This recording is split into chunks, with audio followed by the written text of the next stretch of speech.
Hey, welcome to the Sunday Sitdown, where it's not Sunday, but we are sitting down. And I'm here with Pastor Grant, back after a few weeks away. And we're looking forward to going a little deeper into this past week where we explored the transfiguration from Luke chapter 9. And this is it's a bit of an odd story in some ways. I know that we grew up, if you grew up in church, you would have grown up listening to this story and reading about this story and learning about this story.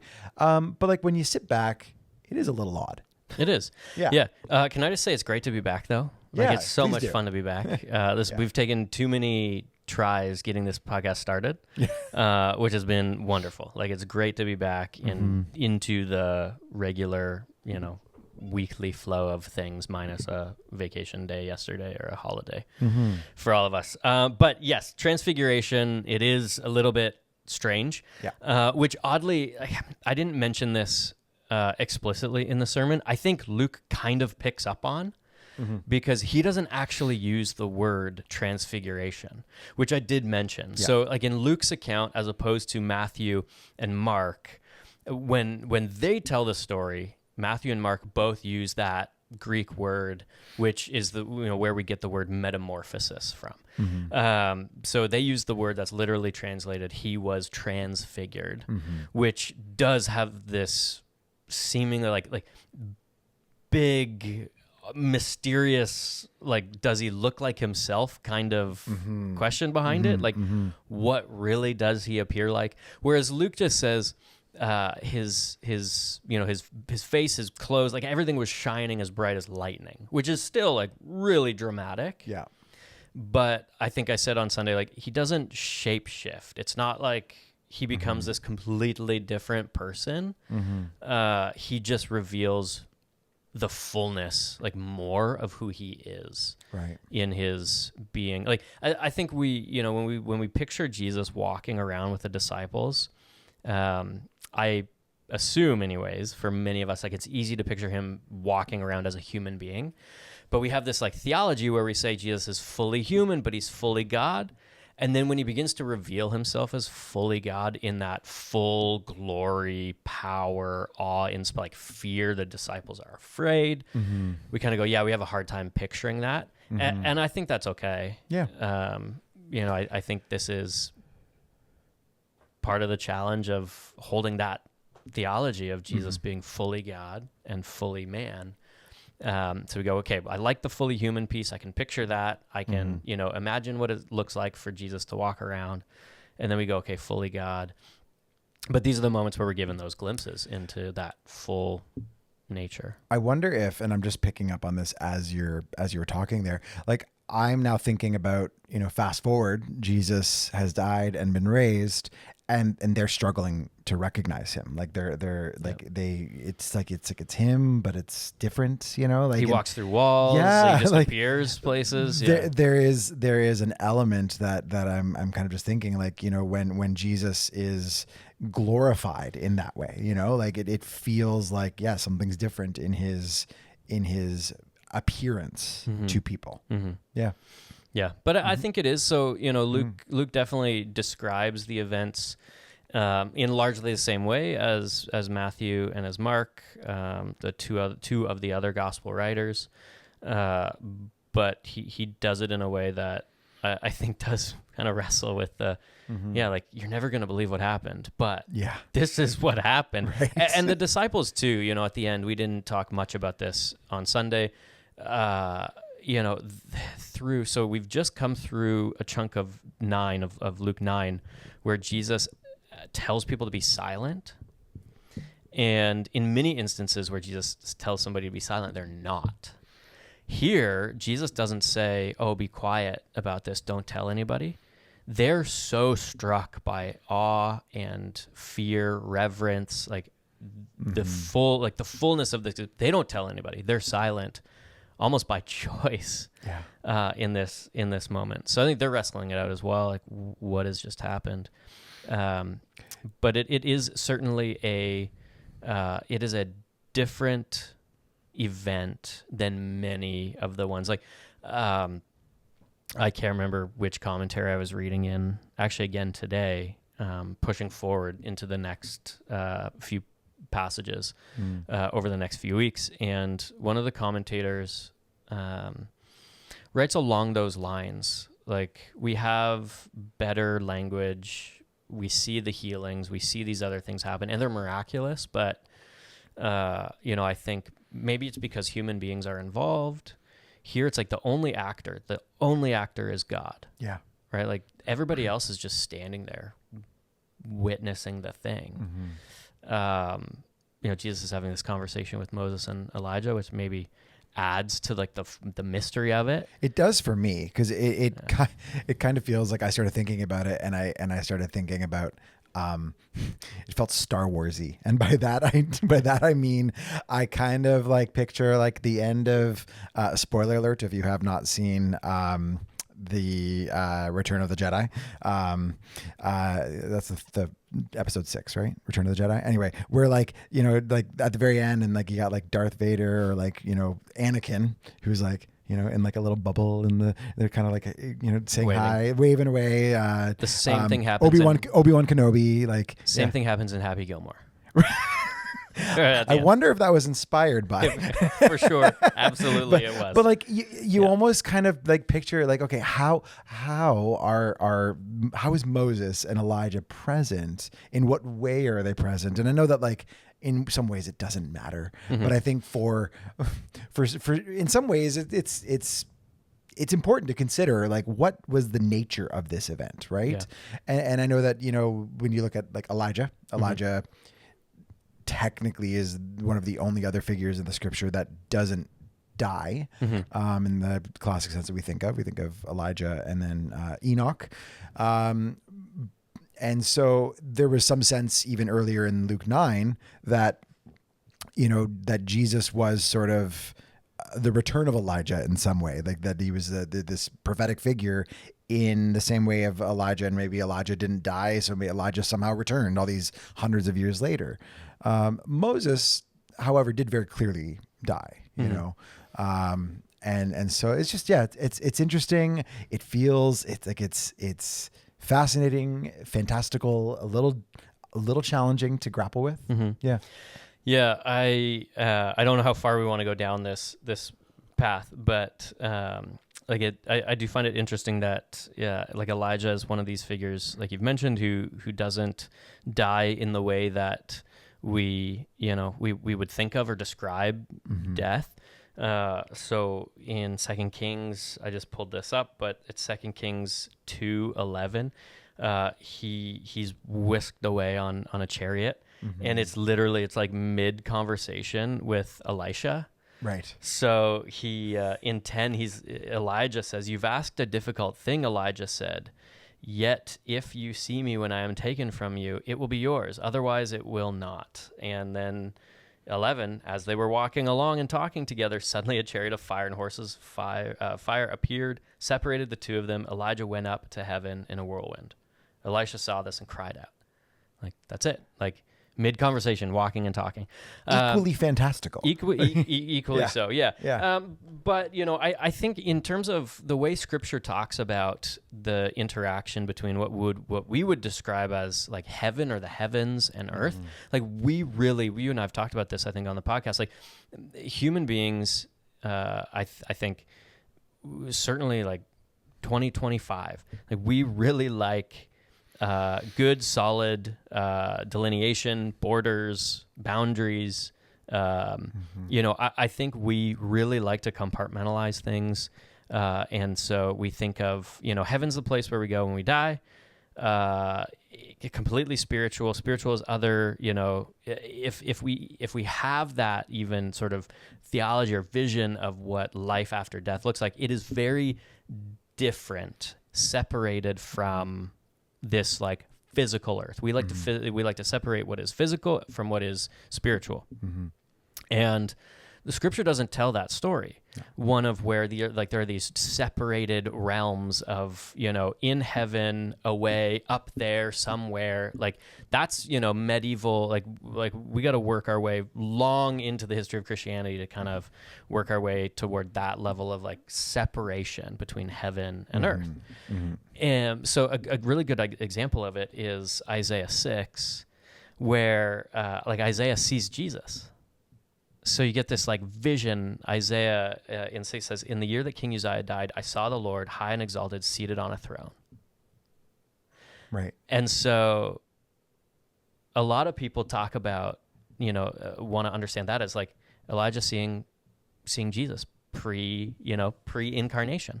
Mm-hmm. And I go, okay, like we can talk about that and debate, like, what does it mean when we're referring to Lord here, all of that, but there are these moments where figures in Scripture have these, these visions, these experiences, these moments where like heaven and earth just collapse. Yeah. The different, like the distinction between, or the distance between, just collapses. And you use that language of thin spaces, mm-hmm. which where did that come from again? That was. So it's, like Celtic Christianity. Yeah, so the best example of it is Iona, like the island off Scotland, mm-hmm. and, lots of like a good Presbyterian minister, got to talk about it, right? Like, but, Scottish heritage here. Yeah.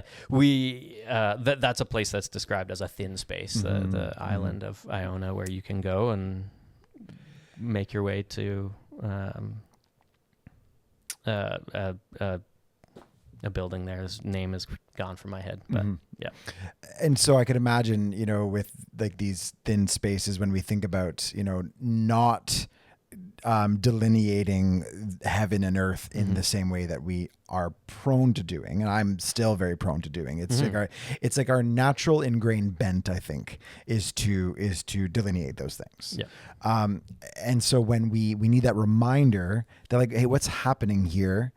Is that like there's a little bit of heaven happening here, and I'm just trying to tease this out a little bit for my own mm-hmm. own brain a little bit even. Yeah. Like there's a little bit of heaven happening here, and so when we think about heaven and the potential reuniting of those who came before us and loved ones, etc. Okay, yeah, it could make sense. It makes a lot mm-hmm. of sense actually that these two of the most significant figures in their spiritual heritage have turned up for this event. Mm-hmm. Yeah, I think so. And again, like I referenced this, but I didn't, we didn't do a deep dive into it on Sunday. The fact that it is Moses and Elijah, I think is very like theologically pointed. It's a mm-hmm. very specific. Mm-hmm. So you have Moses, who represents all of the law of Israel, like Israel's history, between the people of Israel and God as covenant people, and all of the law that was given pointing toward Jesus, and Elijah really representing all of the prophets. Yeah. So, when we hear those two referenced together, essentially what we're saying is, and what we're seeing here, is that all of the law, all of what we would understand as like Israel's history to this point, mm-hmm. their relationship via the law toward God, and all of the prophets, all of what they declared to be true about Israel, about the world, about the nations around Israel, about God, mm-hmm. all of it is pointing us toward Jesus. Yeah.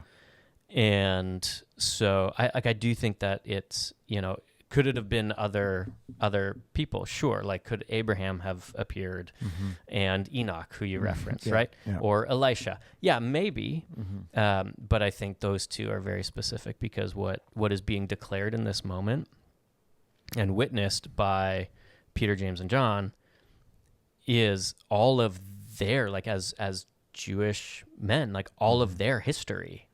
Going, mm-hmm. oh, this is the fulfillment of that. This is God declaring who Jesus is, and pointing those present toward all of their hopes and expectations mm-hmm. for themselves, for their people, for the world, being fulfilled mm-hmm. in Jesus. And I started wondering, why not someone like Abraham? I started wondering, why not a king? That. So it's, but I think you've highlighted exactly, exactly why it's the law and the prophets, that Jesus has come to fulfill. What they set out to do, is the culmination is here. Mm-hmm. Yeah. Mm-hmm. Yeah. Just like to say one thing, like I think that this moment, it's somewhat unique in the New Testament. Like there are fewer, like when I think about the Old Testament stories, that I even just like immediately come to, like Moses going up, maybe just because like I did mention it on Sunday, but like Moses going up the mountain to get the 10 Commandments, asking, right? People asking to see God's face, like the glory of God. You go, I mean, Moses had a ton of them, the burning bush, right? Like these encounters with God. So that one specifically, where Moses is told, where he speaks with God in the burning bush, he's told to take off his sandals, like take off because the ground he's standing on is holy. So we get a lot of these moments throughout the Old Testament, and it's a fairly natural way of talking about like God meeting with human beings. You get the tent of the presence through the wanderings in the wilderness, where it was expected, like it was known God would show up there. And then we get the New Testament, and so much of it is focused on Jesus and the work that Jesus is doing, incarnation. It's almost like the entire story of Jesus, like those years of his ministry that are told in the Gospels, all of them are that same level of moment. And yet we still get this, like, this one feels like a little heightened. We kind of get used to like, oh, Jesus is walking around with humanity, like God's physically present. And it just becomes a little bit like mundane. And then we have this moment where we're like, oh no, but really like the whole of the whole of Jesus' ministry is one of these moments where like God's physically here, like in this miraculous and very grounded way. But I think that this moment, this mountaintop experience, is just like, it really is just trying to hammer that point home. Yeah. Yeah. That this is God come, doesn't need a tent of presence, doesn't need a temple, doesn't need a burning bush, doesn't need like God is here in this person. And even though didn't need a tent, they seemed to want, the disciples seemed to want tents. They're like, it's good that we're here. Let's set up some tents. Let's hang out here a while, which kind of is a natural segue into one of the other thoughts that arose for me, which was some of what you were talking about when it comes to limiting and containing God, and even moments. I think it's natural for us and for me as a human being, that when we're experiencing a good thing, like this is a good thing, this is really amazing. Like I'm here with my rabbi, who I've just recently learned is like the Messiah, and I'm here now with these these heroes of the faith that I grew up learning about. Like this is pretty full on. How can we hang out here a while? Like that feels very, very normal, right? And yet it's obviously not what Jesus had intended for that moment. And we can look at the example of particularly Peter, as you pointed out, of our tendency to cling to and limit and contain God. And I'm thinking about that for our lives. I've been thinking on that a little bit. Would love to get into that a bit, and also as a church, how we do that as a church, as churches across the world, really. I think specifically for us, it's good for us to consider very specific implications. But I don't know, like I don't know where you want to go with that, but I'm just been thinking on that a little bit. Yeah. So like I think there's a way of talking about Peter's reaction. Like Peter's reaction is this is why I love Peter. Like it is the human reaction. Like so like Peter gets beaten up on a lot, but mostly because I go, oh he's us. He's us. I'm him. Like that's, I would react the same way. Yeah. Right. You can very easily find yourself there. And so I think like we're going to see from here through to the end of chapter 9, really is. I think Fred Craddock calls it like snapshots of the not yet ready disciples or something. So we really start to see like the disciples begin to struggle and wrestle out what this means for Jesus to be who he says he is. Jesus has predicted his death once. He's going to predict his death again, like in, for us, what will be a couple weeks. But before the end of the chapter, I believe it's once more in, it's once more in chapter 9. So, I really do think that they're coming to terms with what it means for Jesus to be the Messiah in a way that is not what they expected. Yeah. So, I can picture the tension of being so right, being like, we were waiting for a Messiah for generations, and he's here. Like, the Messiah is here. We were right.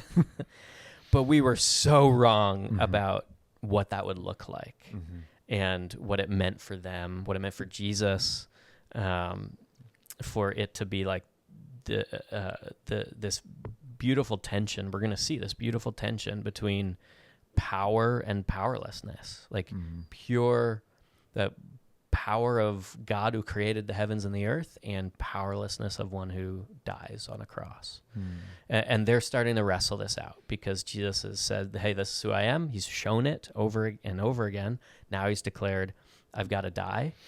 And so I can picture Peter going, what if you don't have to?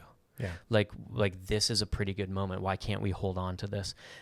Even if it means, like, even if you do have to die, let's stay here as absolutely long as possible and enjoy, so I can see that, just the tension between what Peter wants and what God wants. And it feels like it's like directly, I know it's like it's 8 days after Jesus has talked about this. So it kind of feels like this is fresh off the heels of this massive revelation of who Jesus is, and their declaration of who Jesus is, and now they're like, oh, well, if there's a way to stop that, if we delay or So I think Peter, on the one hand, Peter is afraid of the future, so he's fearing what will be, and he's idolizing what was.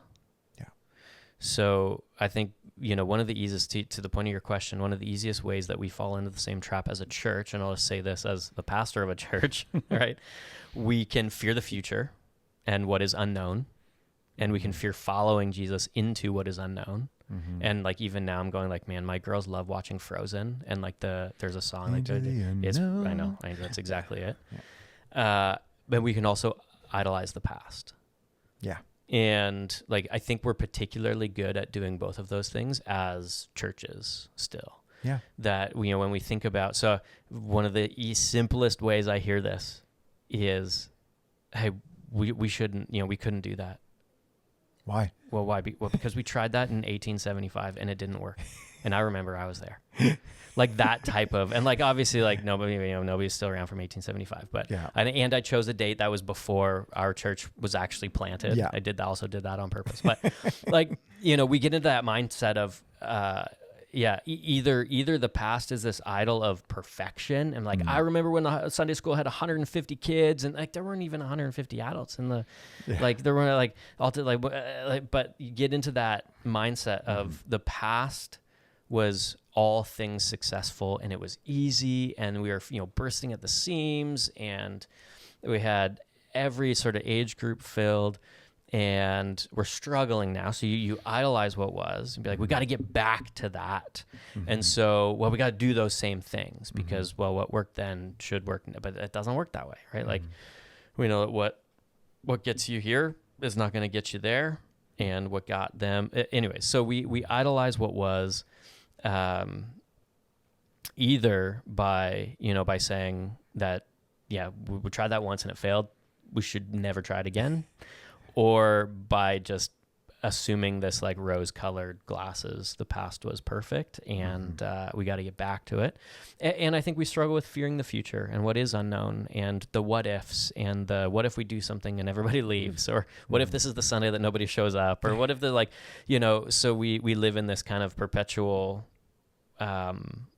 limbo almost of, we can't go back and we're afraid to go forward. So I think that's what Peter's stuck in this moment. He's idolizing the past. He's using the past to understand what's happening in the present. And so in doing that, it misses really some of the point of God confirming the way of the cross for Jesus. So he's like, no, I understand this. We get it. Like, we can just put it into this box back here and be good with it. Yeah. And he's doing it because he's afraid of what is to come. And he's afraid of what, he kind of knows, doesn't really know. Jesus says he's going to die.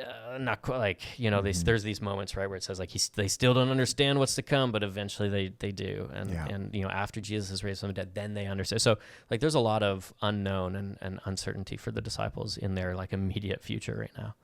So I think we do that as a church. We, like I said, like we idolize the past, we fear the future. I think as individuals we do it as well because we're also afraid of what God might do.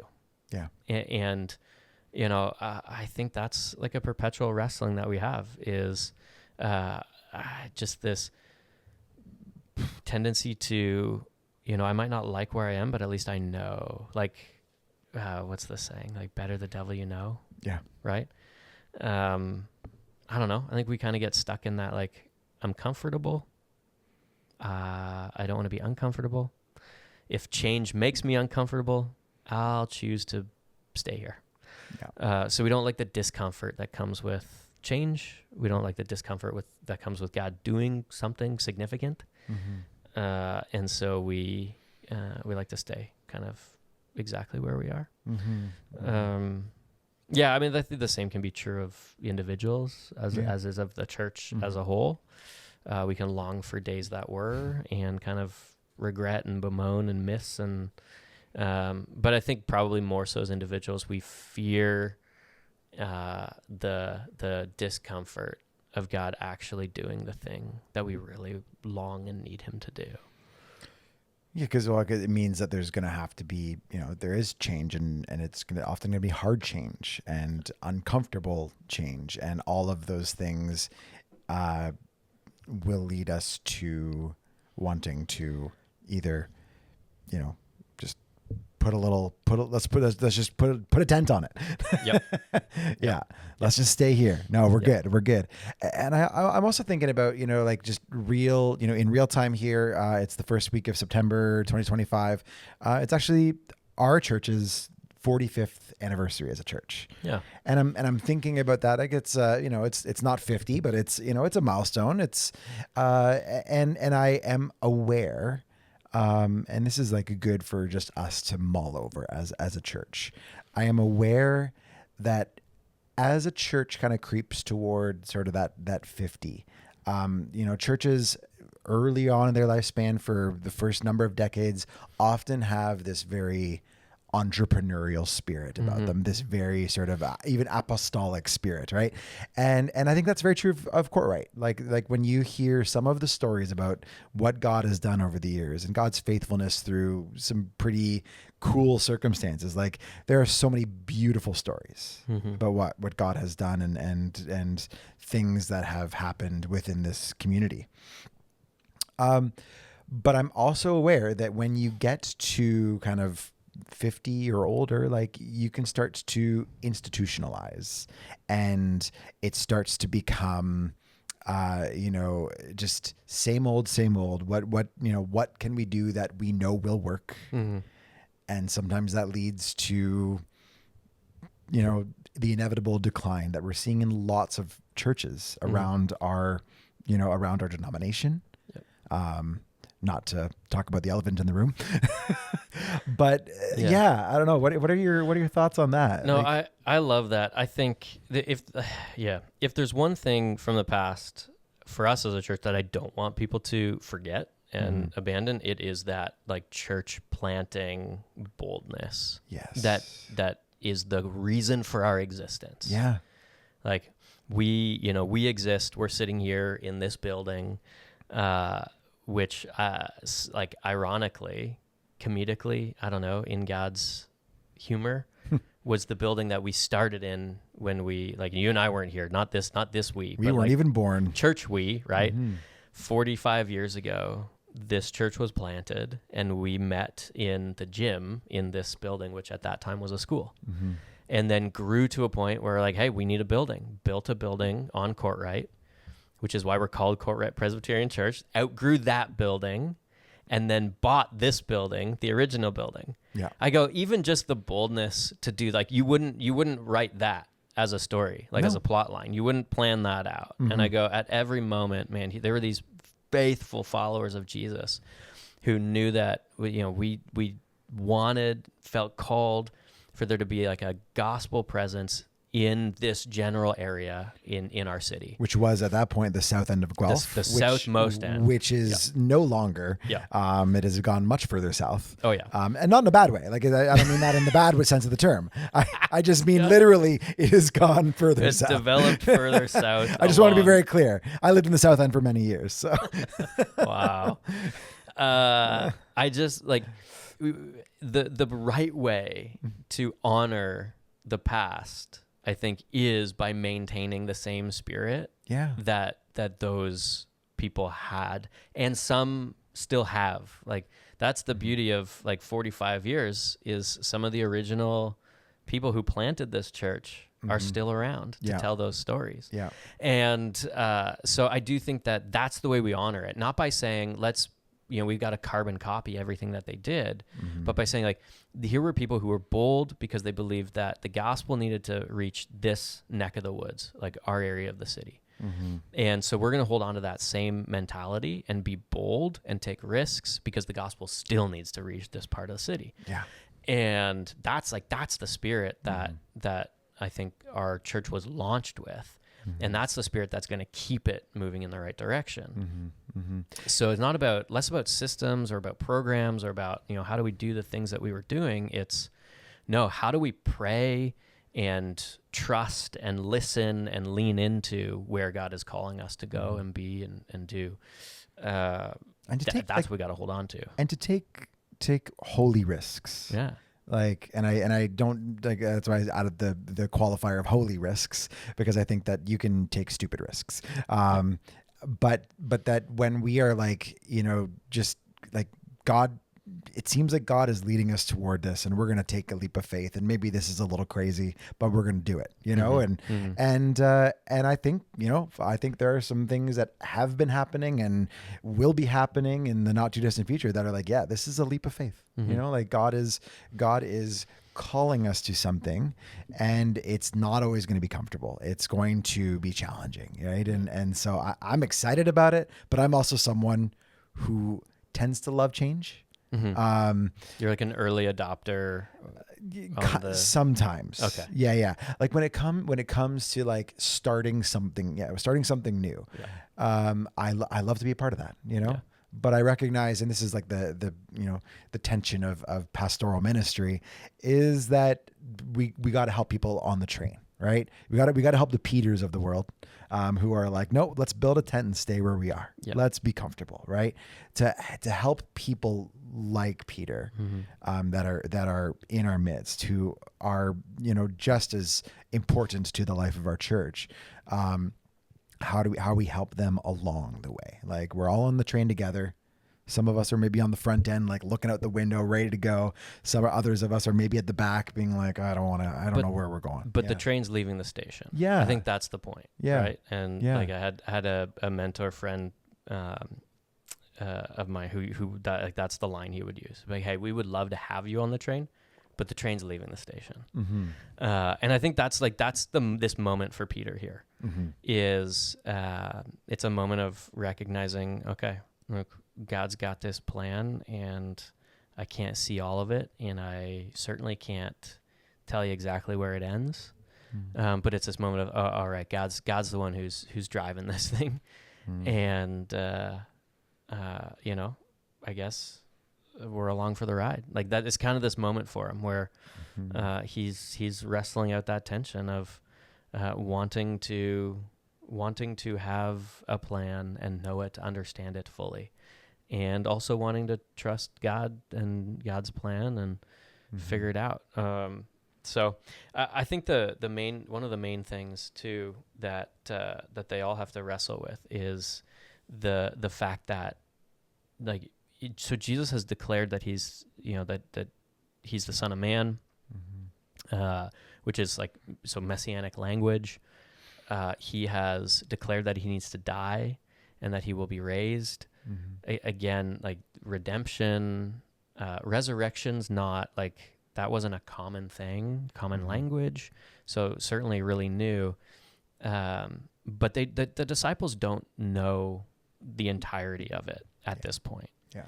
And so I think they're wrestling out what you and I, what all of us still continue to wrestle out, which is, we see only the pieces that God unfolds before us to see.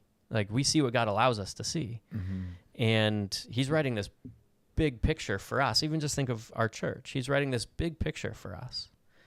And we get to see the pieces that he's revealing to us. It's our job to pray, and like I would add, like, to pray and fast and place ourselves together in a position where we can, as he reveals it, where we can see it, where we're ready to grab a hold of it and go and move. Take the next step. And do the thing. Yeah. But it's only the next step. Yeah. And we might not know the third to next step, right? We might know one. But that's the constant challenge for the disciples, is like, they're called to take the next step without knowing 10 steps down the line. And we're called to take the next step without knowing 10 steps down the line. We see what God allows us to see. It's our job to position ourselves to be ready to receive it, trust that it is God's calling and leading, and then go and do it. Not like hum and ha and make a committee and try to decide, like, is this God or not? Like, we got to be ready to do the thing. But that's it. We don't need to know, like, 3 days after Jesus' death, he's going to rise again. Like, the disciples are going to wrestle all of that out. And then it's going to happen. And then they will look back and they'll tell it as good news. Yeah. But, they've got to be ready. We need to wrestle it out, and we need to position ourselves to be ready as well. Yeah. I think it's in Psalm 119. There's the kind of the famous line, thy word is a lamp unto my feet. And like, a number of years ago, I really thought about, like, that image that's there, is that it's, I know they didn't have flashlights back in those days, but the difference between a lamp and a flashlight, right? If you have like a really bright, one of those, like, like police officer flashlights, they can see like hundreds of meters away, right?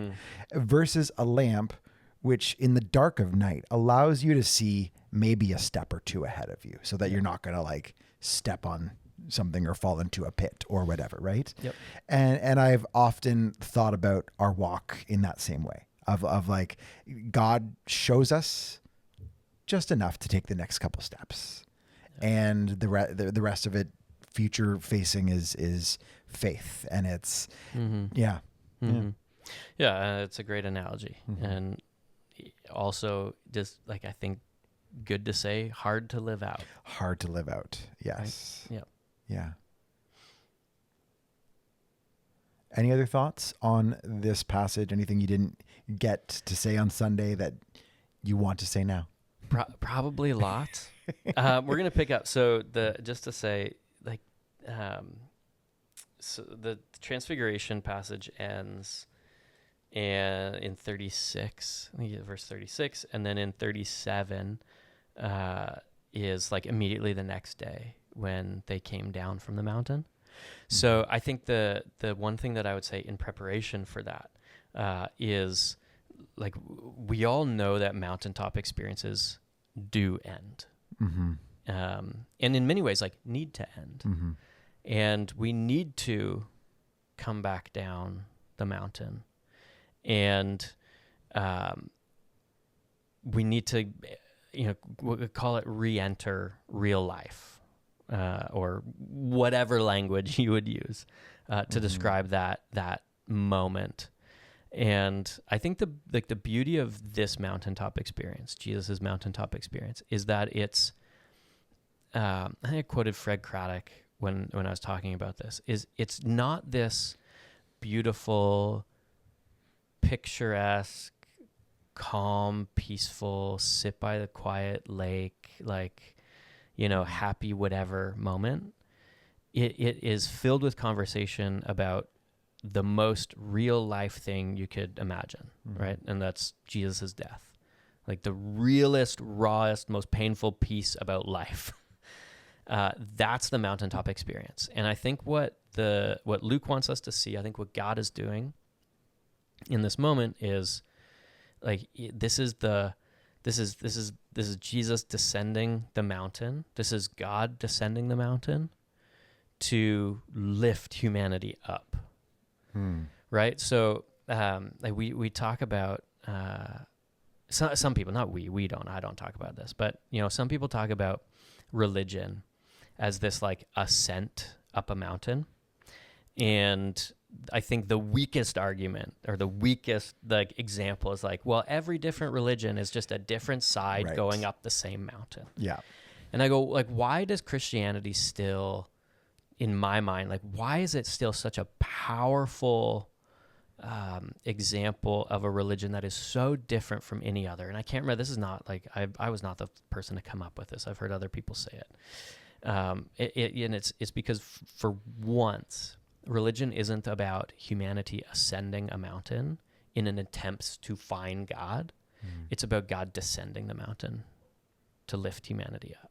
Yeah. And like, this is that moment in Christianity where like Jesus goes up the mountain, God's presence is there, and they discuss his death, and then he descends to do it, like to actually accomplish what he set out to accomplish, to die, to be raised to new life, and to lift humanity up out of the mess, like out of sin, and to redeem and to restore.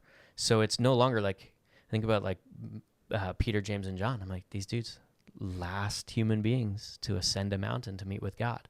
Like from here on out, it's like, it's all about God descending the mountain and being with humanity. And so that's where we're going next week, is like the descent and what that means and what immediately starts to happen.